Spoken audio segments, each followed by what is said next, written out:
Hello, welcome to Wild Wisdom. I am your most awesome host, Peter Stockbridge, and welcome aboard. Today we are talking about the International Society for Krishna Consciousness, otherwise known as ISKCON, and religion itself.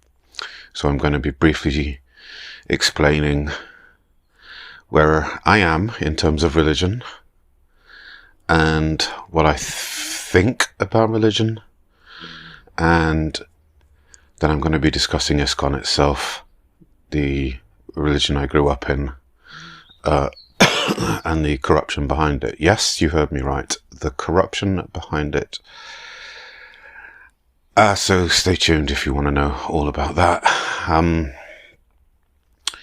Before I even begin though, I need to explain that this is the experience I went through, and these are my opinions. Now, you can agree with those opinions, you can disagree with those opinions. What I enjoy the most is a healthy debate, so that both parties can broaden their minds in terms of arguments they may not have realized before, etc., etc., etc. All right. So I think all of this is beneficial anyway. But having said that, I'm not just sprouting bullshit. All right. I've come from a place where I have been around people who have been trying to enact changes. So just to briefly explain where I sit with religion. Obviously I mentioned that I grew up in religion. I grew up in the Krishna consciousness movement, and nothing really happened that I recall. Everything started changing when I was 11, and the reasons for that will be in the previous podcast. So if you want to know all about that, go ahead. But everything changed for me when I was 11, and I kind of rejected Krishna consciousness and religion as a whole. And that's when I realized that religion was what it was. Look, I'm not knocking the core philosophy of religion whatsoever. What I'm doing is I'm trying to explain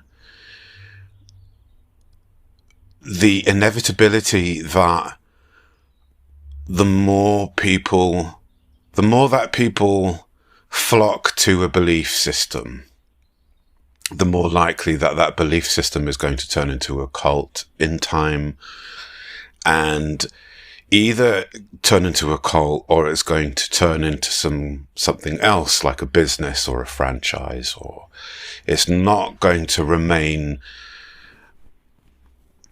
as it was, being, a simple group of followers who believed in something. It's grown to something much bigger, much larger.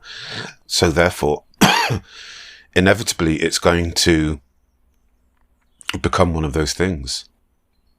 And you can't stop it, because there's the human factor, right? So no matter how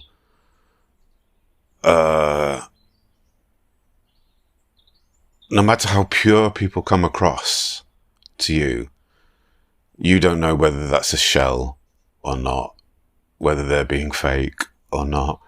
There's so much doubt, which is why I've always said to people, you need to sort of explore your own spirituality, not religion. The answers to all the questions that you've ever had in your life are within you. You just have to search deep enough. You have to come to realizations, and you have to search deep within you, and you will find those answers. And those answers are very logical. I feel as though I've done that.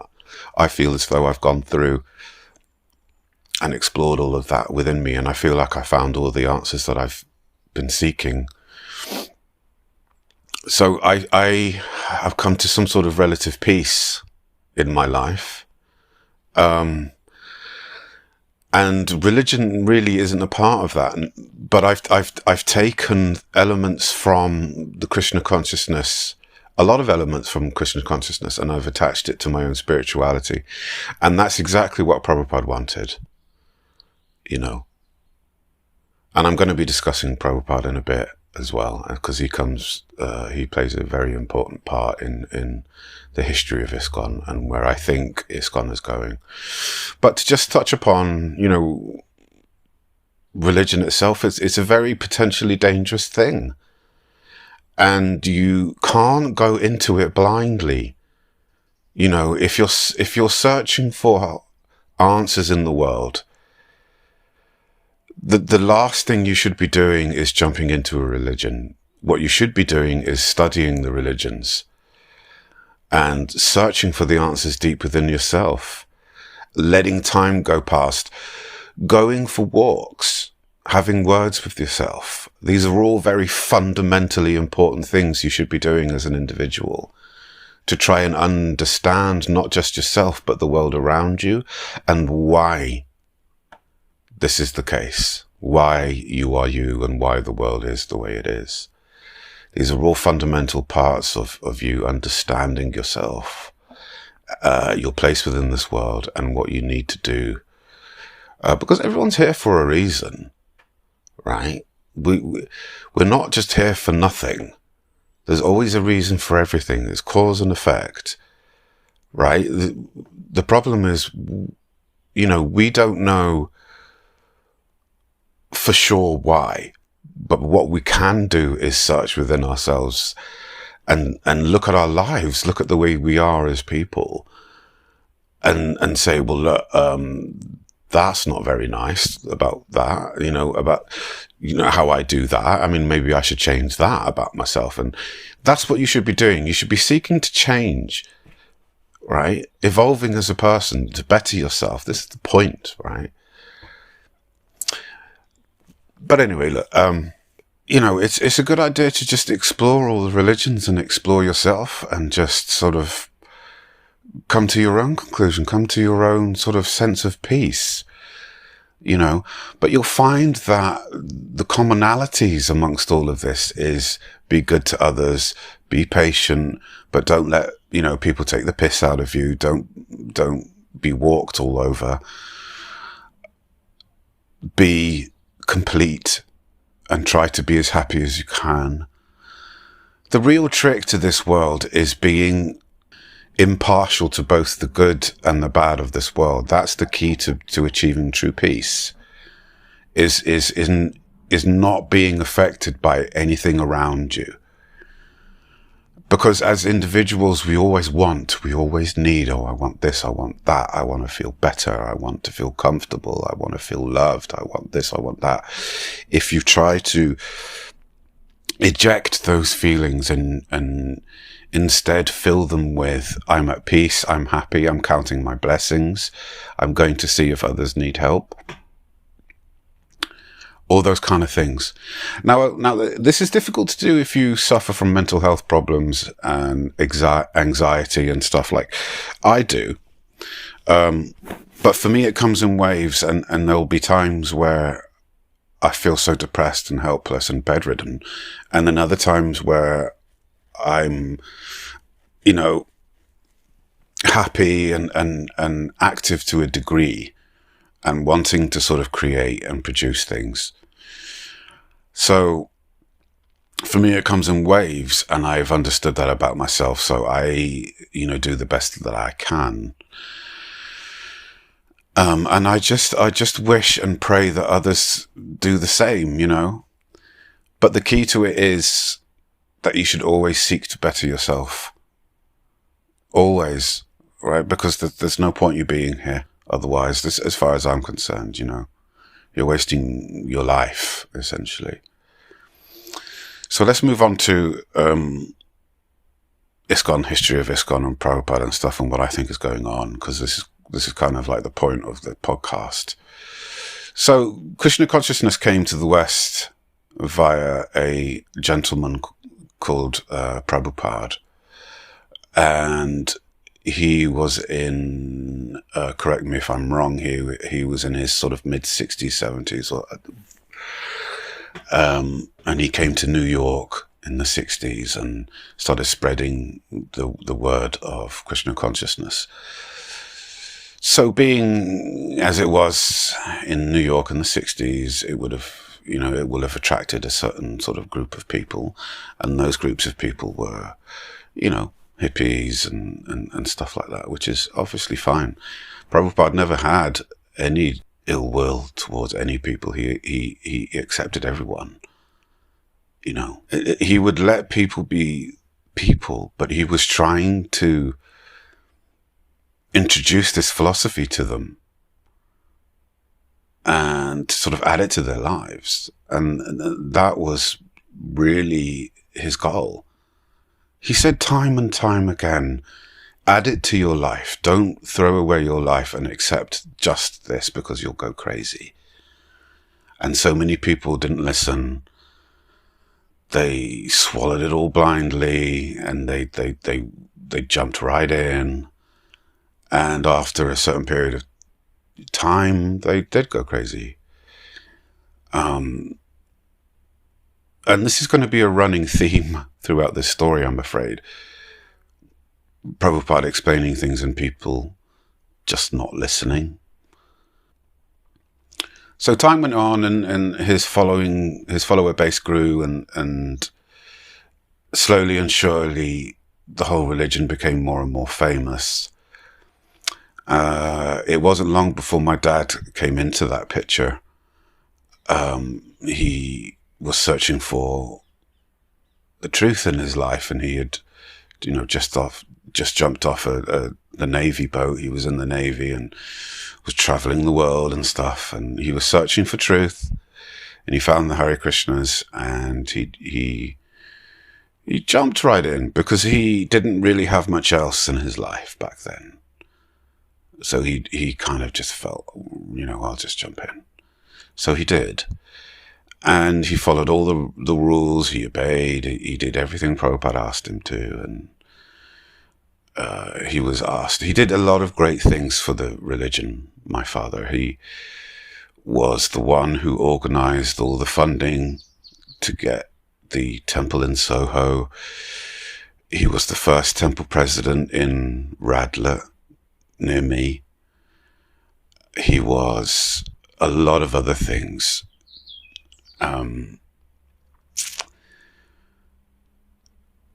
When Prabhupada died, and there's a lot of mystery surrounding that, but that's a completely different story. But when he died, things changed. The GBC, which is basically your governing board for the Hare Krishnas, went down a certain route that seemed to be the logical way for a long period of time. And it wasn't until, I don't know the circumstances surrounding this. I think there was always some doubt. If someone wants to comment and clarify on this in the comments section below, they're more than welcome to.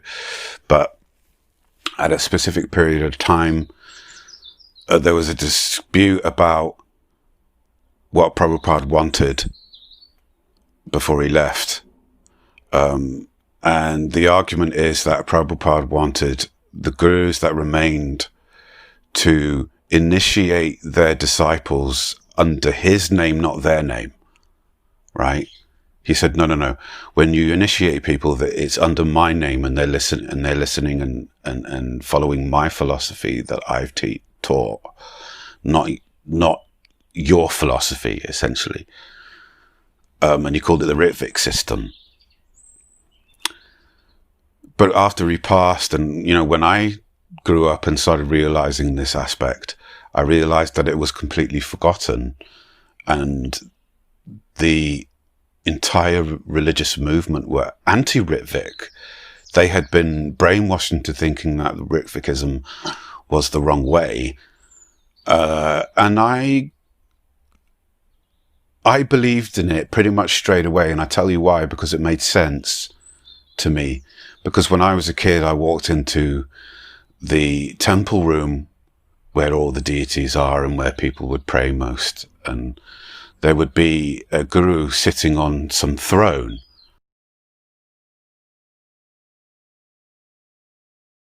So important.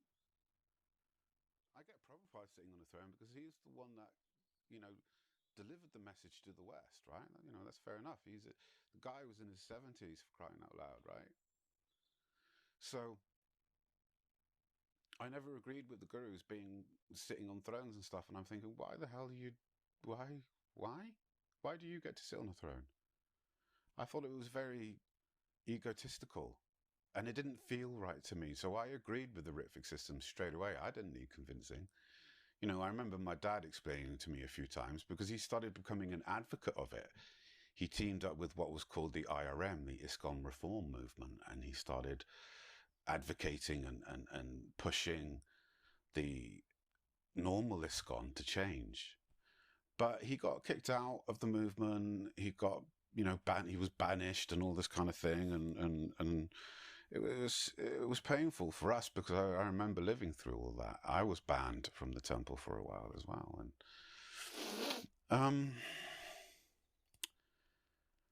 so I'm bitter towards ISKCON. When my father died, they paid for his funeral costs, and I'm like, well, that's the least you lot could do, to be quite honest with you. One of Prabhupada's messages was the next stage of our religious journey and getting the message out to people is to open up restaurants and cafes across the country, right? The idea being that we have middle grounds, right, that people can walk into as a friendly, welcome place to eat, and it's a nice atmosphere. There's good music and laughter and people having, in-depth discussions about religion and philosophy and stuff. And if people are interested about the philosophy, they can ask, and we will explain it to them. Prabhupada explained that it's like an extension of temples, right? But it's a middle ground, and that's what he wanted as the next step. ISKCON opened one restaurant, which was right next to their Soho temple, called Govinda's, and that was it. My father opened up a cafe in the town where we live, and we had it for like 3-4 years, and we were pushing for the GBC to give us some funds to continue. Never did. They never gave us any money. Over the 6, 7, 8, God knows how long years we were running that cafe, never gave us any funds. Didn't give a shit, even though that was Prabhupada's message, right? The ISKCON, and certainly the temple near me, had lost itself. And this is why I had stopped going. I stopped going for like 10, 15, 20 years because it had lost itself. It had become a franchise. And they've made so many errors recently. I'm not even going to go into that, because if you're listening and you've been keeping up to date with the temple, then you know what I'm talking about. But it's like really, I tell you, George Harrison, if he was still alive, he'd take the temple back off you guys. He really would. And I'm going to just drop the bomb right now. There was child abuse in the religion. It was rife. It was riddled. And I'm not going to name any names. I'm not here to name names. And if you're here to find out names, you're going to be disappointed. I'm sorry. But I implore you to look it up. I implore you to study. I implore you to dig. I remember there being some kind of legal thing about it at one point. I don't remember. I wasn't offered anything. But it's there. And this is the lasting legacy of Krishna consciousness. This is the truth. Prabhupada's message largely lost. Such a beautiful message. His books, so poetic. He translated what's called the Vedas, and this is apparently, according to a lot of expert sources, is the oldest religion. Sanskrit is the oldest language, and the Vedas is the oldest sort of work of its kind It's the oldest. It predates everything. Everything. Even the forbidden history stuff. It predates everything. And according to this, every single language came from Sanskrit. This language that the Vedas was written in. And Prabhupada translated all of that, and that is what's known as the Bhagavad Gita, the Chaitanya Charitamrita, the Srimad Bhagavatams, all of these works that Prabhupada did. It's so beautiful, so poetic. And a lot of it makes sense. If you sit down and think about it logically, it all makes relative sense. The problem is the people, the humans that are involved, and it was poisoned, it was twisted into something that shapes their narrative. And the truth needs to come out. I'm sick and tired of it. The truth needs to come out now. So that's kind of it for this episode. We're clocking up to nearly half an hour. So if anyone wants to talk to me about it, please just leave a comment in the section below. I'll be happy to engage you. But I implore you, if you're interested in what I'm talking about, then just start your Google search from the ISKCON website. Just, ISKCON, corruption and all that kind of thing. And that's the start of the rabbit hole. If you're interested, that's it for this podcast. And I hope you guys are well, staying clear of the COVID and all that horrible stuff. Take care of yourselves. I'll see you on the next Wild Wisdom podcast. See you later, people. Have a good one.